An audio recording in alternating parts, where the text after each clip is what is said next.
you know, I have been in DC for the last 2 days,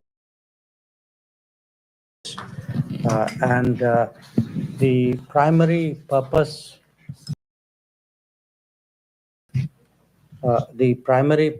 of my visit was to attend the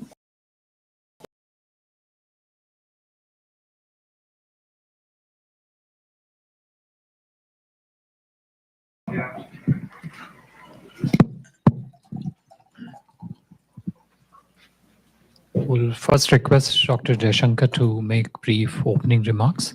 Thereafter, we'll open it up to question. The briefing is on record, so feel free. It's very good to see you all. And as you know, I have been in DC for the last 2 days, and the primary purpose of my visit was to attend the Quad Foreign Ministers meeting. And I obviously, in addition to the meeting itself, I met bilaterally with my counterparts, Secretary Rubio, Foreign Minister Penny Wong, and Foreign Minister Takeshi Iwaya. I also had separate meetings with the Secretary of Defense, Pete Hegseth, and with the Secretary of Energy, Chris Wright, yesterday. So let me start with the Quad, because as I said, that was the main purpose. Now, the meeting which we had was a much longer and a much more detailed one than we had in January, which actually happened to be the first day that Secretary Rubio had taken office. And all the Quad ministers, I think we all agreed strongly that our goal in the Quad was to strengthen strategic stability in the Indo-Pacific. And this meeting, the discussions were largely devoted to enhancing delivery on various initiatives and projects. As is the practice on such occasions, we had a very open, very freewheeling discussion on regional issues of the Indo-Pacific. A lot of that was a granular analysis of different situations, different issues of the Indo-Pacific itself. But again, in the light of recent developments, it was natural that we also spent some time discussing the Israel-Iran conflict, also what the US had done in Iran. Now, while our meeting was taking place, there was in parallel a Quad business roundtable on critical minerals, and there were companies from all the four Quad countries which were present at that roundtable. Now, in terms of Quad, of course, in its current incarnation, it's been there since 2017. It has grown steadily. All of you are aware of it. But I just want to flag some recent developments, because people often ask, saying, okay, how is it deepening? How is it progressing? So let me highlight some of them. One, we launched the Quad Critical Minerals Initiative, and this would be focused particularly on the mineral recovery, which is very important for all of us. Second, there's the Quad Indo-Pacific Logistics Network. That was launched earlier in the year, and we decided it will hold its field training exercise, first field training exercise, fairly soon. It had held its tabletop exercise in May. Then there is the Quad at Sea Ship Observer Mission. This involves our Coast Guards, and that's recently launched from Palau to Guam. So we recognize that as an important step in Coast Guard cooperation. Then there is a maritime legal dialogue at the expert level, which will be held in India, right? It's virtual, sir. It's virtual, okay, later this month. Then we took some steps to expand the Indo-Pacific Partnership on Maritime Domain Awareness through our Gurugram Fusion Center. Also Maitri workshop, which will allow us to assess capability gaps and build maritime capacity. There will be a Quad Ports of the Future Partnership Conference, which will focus on resilient ports and shipbuilding. And of course, a Quad partnership on cable connectivity and resilience. It will hold a conference on undersea cables. So as you can see, I mean, the Quad members are all, fundamentally maritime nations. A lot of what brings us together, the Indo-Pacific, is the maritime facet of our capabilities. And most of what you can see as steps of advancement are in the maritime area. Now, from this meeting, if I have 3 or 4 takeaways, I would say one, quite clearly, because as I said, this was a really detailed Quad meeting we were doing under Trump 2.0 administration. There was a very clear affirmation of the deepening commitment of all members to the Quad. Second, this goal of strategic stability that I spoke about, obviously it's expressed through various initiatives and cooperative endeavors. And what that essentially means is we are discussing how do we build our own capabilities and those of others through cooperation, and how do we mitigate vulnerabilities. That if there are vulnerabilities of various kinds for various nations, over dependence or reliance, over reliance in a way, then what is it we can do with each other to address those gaps and make that less of a problem. The Quad architecture has been, because Quad has grown in the last 8 years in a sort of very organic fashion. So every time there's a meeting, there are new ideas, something is set up, there's a discussion, some project is done, some new cooperation is started. So the feeling was, look, it's got a bit messy, so let's streamline it into 4 clear streams. And those 4 clear streams were maritime and transnational security, economic prosperity and security, critical and emerging technologies, and humanitarian assistance, and I think emergency response. We also expect to hold the Quad Summit in India later this year. And we had a useful discussion about preparing for that. There was, we tabled some ideas, so did others. We had a discussion. Obviously, those ideas have to take form before I'm in a position to share that with you. So that was, the sum and substance of what happened on the Quad side. In terms of my bilateral meetings, I had a good session with Secretary Rubio. And we essentially did a stock taking of the last 6 months, and what do we do to go, look ahead. And this included a discussion on trade and investment, on technology, on defense and security, on energy, and on mobility. Now, defense and energy are 2 subjects where, particularly with the US, I think they're substantive enough to warrant a separate meeting with their secretaries, which is why I had a meeting with Secretary Hexet and with Secretary Wright. I also had very useful conversations with my other 2 counterparts, Penny Wong of Australia and Takeshi Iwaya of Japan. In both cases, obviously, whatever are the particular bilateral issues in those relationships were the subject of our discussions. We talked about visits which were due on either side, preparing for the meetings of our Prime Minister, which are also impending. So overall, I would say, for me, it was a very productive day yesterday. And for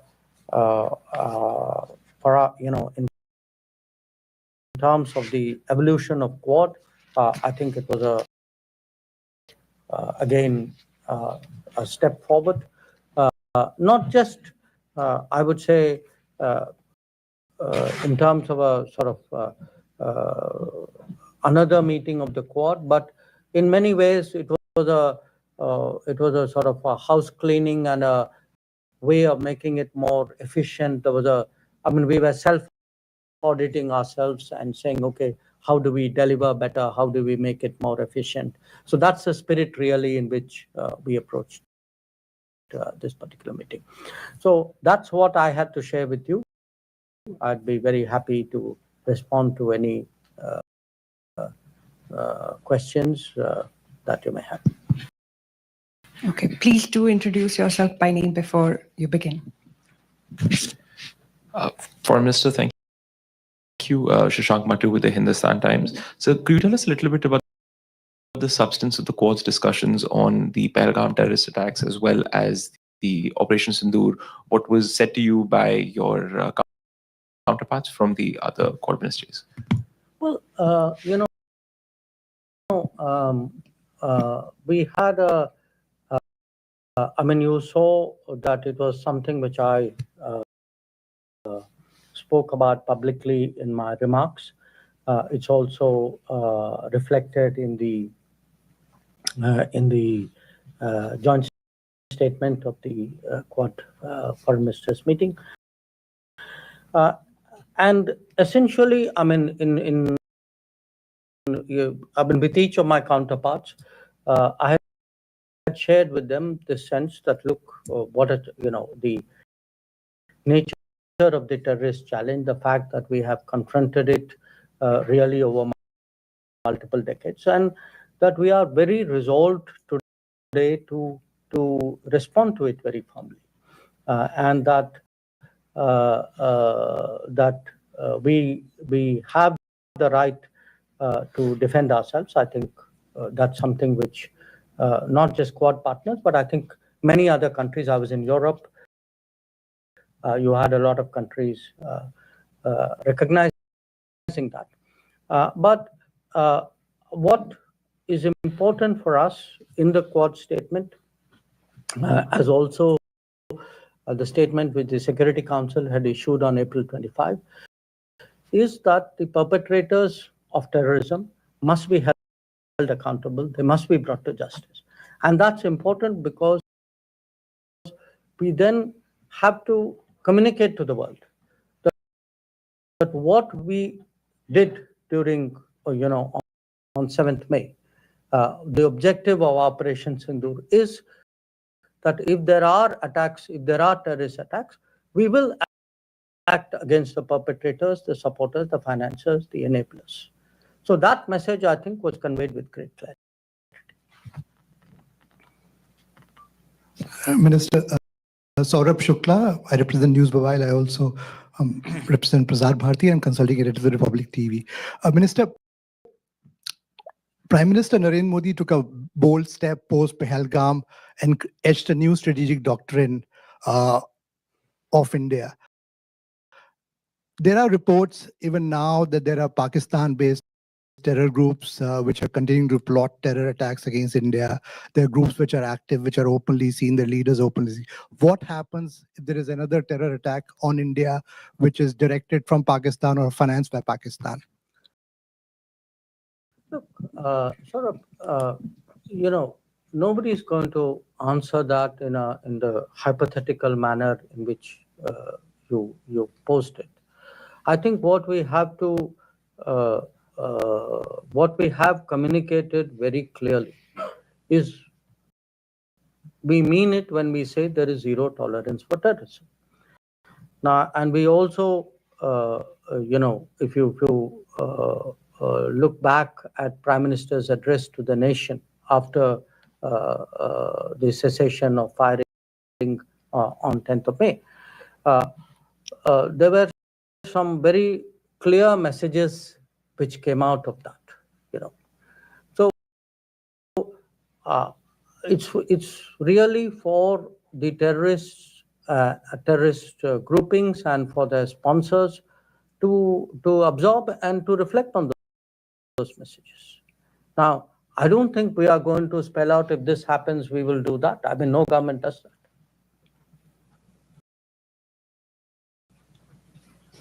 Hi, thanks, Neha. Yeah, good to have you back in DC. Yashwant Raj from Dainik Bhaskar. My question is again on Pakistan and etc. But I refer to your bilateral with Secretary Rubio. Did U.S. insistence on having played a role in ending the conflict, did that come up? I mean, the president has continued to claim credit for it. I mean, now people have lost count of how many times he's done that. And did that come up? I mean, because there has been some irritation from our side, or India's side on this. No, that issue did not come up.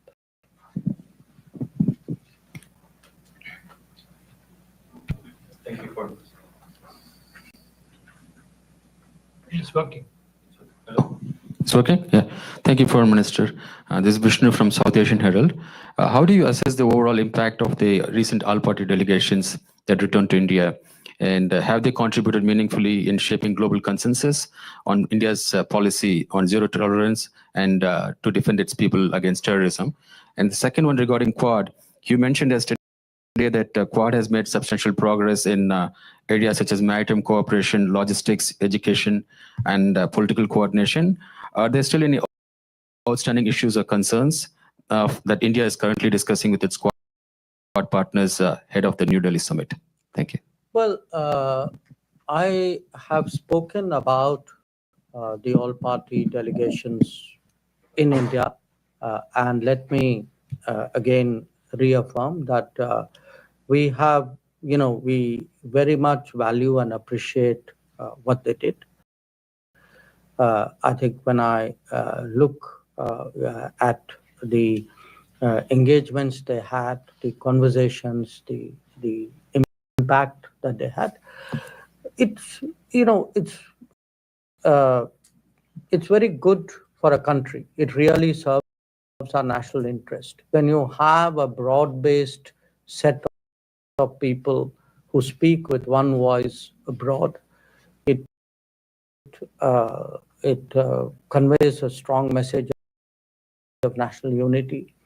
It underlines a certain seriousness about responding to terrorism. And as a democracy, I think it does, in many ways, does credit to us that you have leaders. I mean, whether you talk of Shashi Tharoor or whether you talk of Supriya Sule or Kanimari Ji, I can give you the list, or indeed leaders from the ruling party, Ravi Shankar Prasad Ji or Jay Panda, Sanjay Jha, who's part of the NDA coalition, or Shinde. Look, all of them, and again, if you look at the members, you had a diversity of people, and you had many people again who have some earlier association with foreign affairs. Salman Khurshid, Anand Sharma, people like Ghulam Nabi Azad, who are well known in many ways. So what it did, and you had some ambassadors as well, former ambassadors. So if you look at the entirety of that initiative, I think when you had a set of people with a track record, with that diversity, you actually saw the political pluralism of India come together on an important issue and send a strong unified message. And I think that was something really great, and it's something which, I mean, quite apart from being a minister, honestly, as a person, as a Indian citizen, I applaud that. On the Quad issue, look, what happened, the way Quad has worked, we started, it's a very, in some ways, a unique organization. it doesn't have a legal formal framework. There's no document that countries signed up to. So what has happened from the start is we met, it was very comfortable, there was a certain commonality of purpose, there was a common ground which we were covering, there was a convergence of interest which drove us. And every time we have met and in between meetings, our officials keep talking to each other. We have built up an agenda. And so when you ask me, if you have done this, what remains to be done? Well, there's a universe of things remaining to be done, because it is not like there's a limit. It's not like we have 10 tasks and we have done 5. I think the more we develop the Quad, many more possibilities really would open up. And sometimes the possibilities would reflect the need of the day. I would say 5 years ago, maybe undersea cables was not such a big deal. Today it is. Critical minerals was not in people's lexicon. It now is very dominant. So issues will pop up. New priorities will emerge. Sometimes old ones which were not addressed will also be looked at. So in that sense, in a good way, you make it up as you go along. You are very open ended. We welcome any suggestion which any member has, or even which somebody else may give us, and build up an agenda on that basis. And that's the way we've actually built up the Quad, and I'm sure that's the way we'll continue to do that. Thank you, Mr. Minister. Reena Bhardwaj, ANI. The Quad members also expressed concern about the South China Sea. I'm wondering if you have anything to add on or share something in terms of the conversations. And the US also plans 500% tariffs on import of on Russian oil. I'm wondering if there were any discussions. You're talking of the Senator That is Graham's. correct. So if there are any discussions on that front too. Well, on South China Sea, we had, there was some discussion, because, as you know, that is an issue of great concern, not just to Quad members, obviously to Quad members, because we are all maritime, but to the region and in many ways to the world as a whole.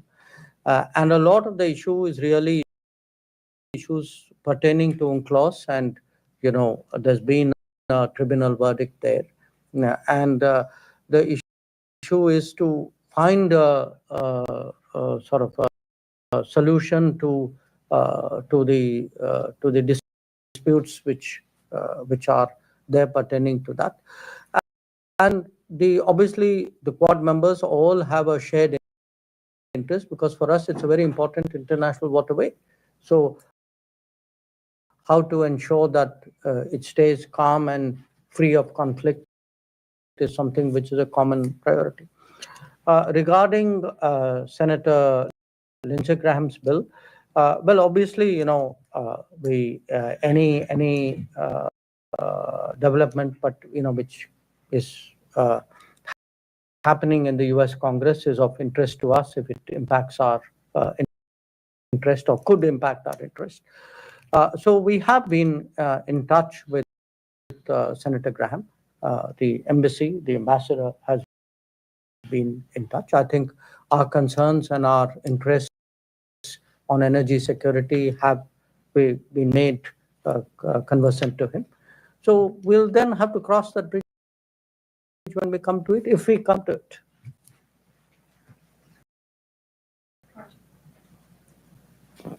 Sir, thank you for doing this all. As you have mentioned during this bilateral meeting with your US counterpart, you have discussed so many wide range of topics. Do you see during any upcoming meetings as an opportunity for the India and the US to discuss initiatives around seasonal labor mobility for India to US? As we see the significant contribution of the Indian and Sikh community in the sectors like agriculture, transportation, retail, and hospitality. It will be win-win situation for both the countries. I note that you have that point of view. But I would say on my visit, obviously that specific issue did not come up. But I did raise the question of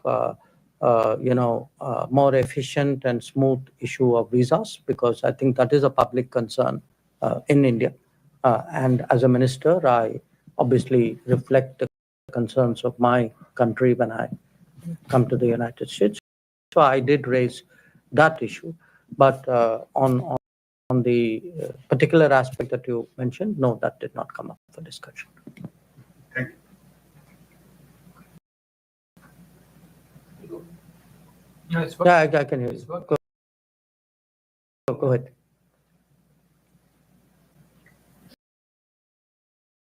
Hello, I'm Anil Takarkar from Pudari newspaper and Pudari TV news channel from India.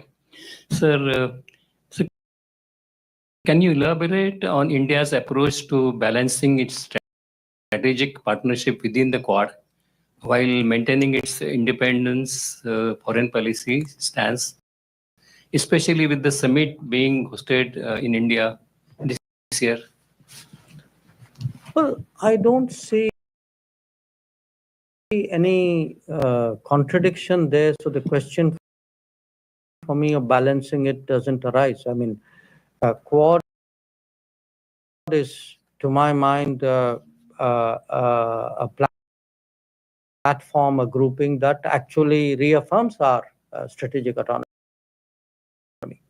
I mean, what does that mean at the end of the day? It means we are a independent power, a large independent, increasingly influential country, a growing economy. We have our interests. We want the right to make decisions based on our own judgment and our own interests. And definitely for us, membership of Quad serves that purpose. It is an expression of that very concept. No. Seema Sirogi, Economic Times. Mr. Minister,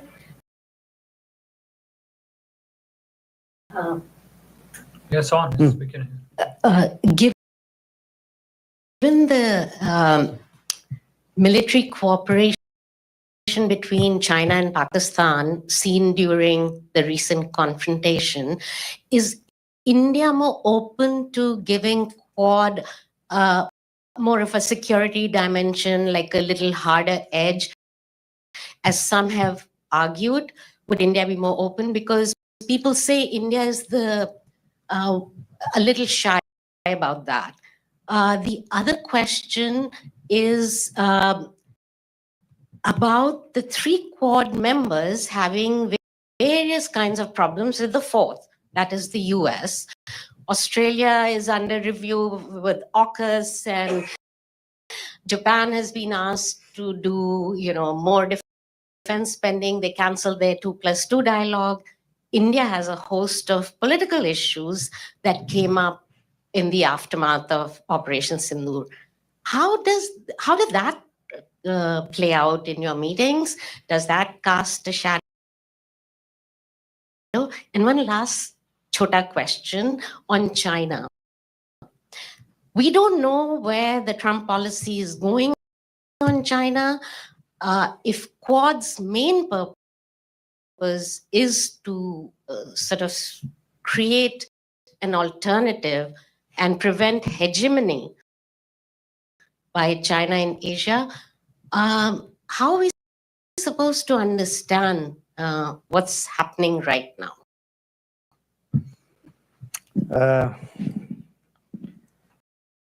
So let me reflect on what you are saying. You're saying on the one hand, people among the Quad, there are issues among the partners, and then you are saying, so therefore, are you going to do more with the United States, though you have more problems? Seems to the way you put it, which I don't agree with.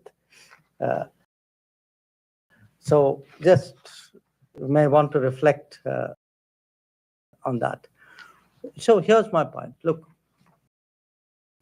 first of all, anything which happens between China and Pakistan, I don't see that as frankly shaping our Quad decision making. You talk about what people say. I mean, people say a lot of things. It's a free world, almost.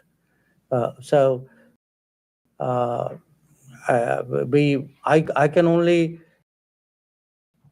say what is our thinking, which is that for us, Quad serves a purpose. That by working with these three partners, we actually advance our national interests and a collective good in the Indo-Pacific. As I said, we strengthen strategic stability in the Indo-Pacific. So when you speak about, issues between countries, you mentioned US and China. Well, I think if we are strengthening strategic stability in the Indo-Pacific, that in some ways perhaps even deals with the concern that you have. So look, in a world which is more uncertain, which is more volatile, more unpredictable, anything which is a factor of stability, predictability, anything which adds to the stable side of the ledger, I think is welcome. And Quad is very much a platform that contributes to that. Whether among the Quad partners there are issues or not, I mean, when you have relationships, what happens between the rest of them is not my business, it's for them. I mean, I can only speak for myself. I mean, when you have big relationships with countries, the relationships will not be free of issues. I think the strength of a relationship is not its freedom from problems. It is the ability to address those problems and then keep that trend going positively. And I would, definitely make the case with the United States that has been so, that over successive administrations,